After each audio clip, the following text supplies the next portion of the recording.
bonsoir. Moi, je vais intituler effectivement le titre de mon intervention « État d'urgence, une nécessité » avec un point d'interrogation.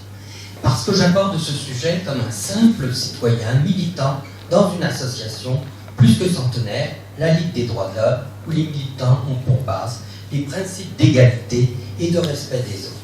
Donc je ne vais pas utiliser les mêmes phrasés que mes prédécesseurs. En effet, comme le dit Christiane Taubira, vous vous en souvenez de Christiane Taubira, ancienne garde des Sceaux, au verso de son dernier livre, Murmure à la jeunesse. Alors c'est elle qui s'exprime. Attentat, lutte antiterroriste, état d'urgence, comment dans ce contexte préserver les valeurs qui sont le socle de la République. Déchéance de nationalité, peut-être est-ce faire trop de bruit pour peu de choses. Peut-être serait-il plus raisonnable de laisser passer. Je ne suis sûr de rien, sauf de ne jamais trouver la paix si je m'avisais de bâillonner ma conscience. Et ce sont des propos que j'apprécie, parce que ce sont franchement des propos républicains, et j'adhère totalement aux propos républicains.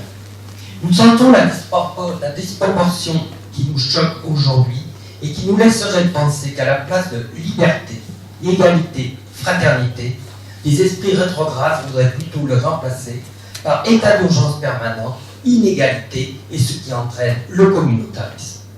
Il est certain qu'ainsi, les fondements mêmes de notre République sont ébranlés.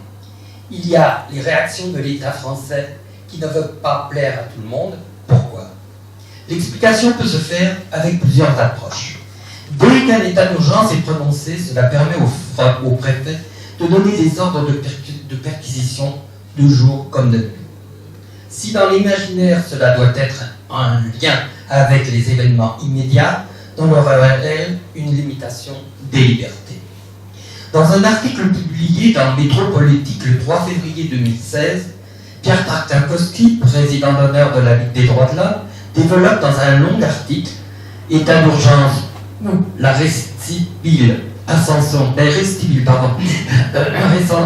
du pouvoir administratif ». À l'heure d'une possible décision de prolonger l'état d'urgence et de l'inscrire dans la Constitution, l'observation de la variabilité territoriale de son application met au jour le caractère discrétionnaire de ce pouvoir administratif. En raison du flou et des difficultés de le contrôler, les réformes annoncées font peser de sérieuses mesures et menaces sur les libertés individuelles. Quand Henri Leclerc, autre président d'honneur de la Ligue des droits de l'homme, présente l'état d'urgence d'une façon historique, notamment en ce qui concerne le terrorisme, que ce soit pendant la Deuxième Guerre mondiale, puis avec la guerre d'Algérie, il constate que cela a mené à une loi sur l'état d'urgence, aux pouvoirs spéciaux, à la torture, approuvée par 80% des Français à cette époque. Ce fut aussi les heures sombres entre 1961 et 1963, avec la mise en place du couvre-feu, en place par le sinistre M. Papon, un pompier mais qui a abouti à des horreurs. Rappelons-nous le métro Charonne et le 17 octobre 1961 et le dérapage du gouvernement envers les Algériens, torturés ou noyés dans la Seine. Alors pourquoi aujourd'hui le gouvernement veut mettre en place un système aussi radical et l'écrire en plus dans la Constitution de la République? Il faut savoir que l'état d'urgence ou pas, la loi est la même pour tous, mais état d'urgence ou pas, elle s'applique de façon différente. Redevenons pragmatiques. Ces différenciations sont de tout ordre. Des inégalités territoriales, il est certain qu'il vaut mieux habiter la Lozère que le Val d'Oise, et la Creuse que l'Essonne. Et ne vous égarez pas vers la Seine-Saint-Denis. Mais aussi chez nous, en Isère, il vaut mieux habiter Viviers qu'à la Vénale. Rappelons-nous les horreurs prononcées par l'ancien chef de l'État, que certains appelaient discours de Grenoble. Mais permettez-moi de souligner que pour moi, c'est le discours de la honte. Grenoble indigne. Pardon, excusez-moi, j'ai mes lunettes qui ne fonctionnent pas. C'est le discours de la honte, indigne du premier représentant de l'État, car il identifiait des personnes à un quartier, n'hésitant pas à faire une comparaison avec un peuple de voyous. Cet état d'urgence souligne aussi ses déviances. L'art d'assimiler les personnes en fonction de leur apparence, vestimentaire ou revendicatrice de l'appartenance à certaines religions. Ce peut aller vers toutes les excuses, des cheveux longs aux idées courtes, de la prostitution à la consommation de produits illicites. Tout peut venir source de méfiance, donc source de raison de perquisition.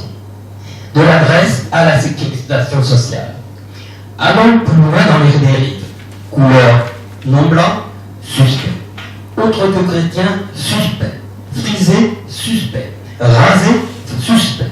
Partons la barbe, suspect, sauf pour les pop.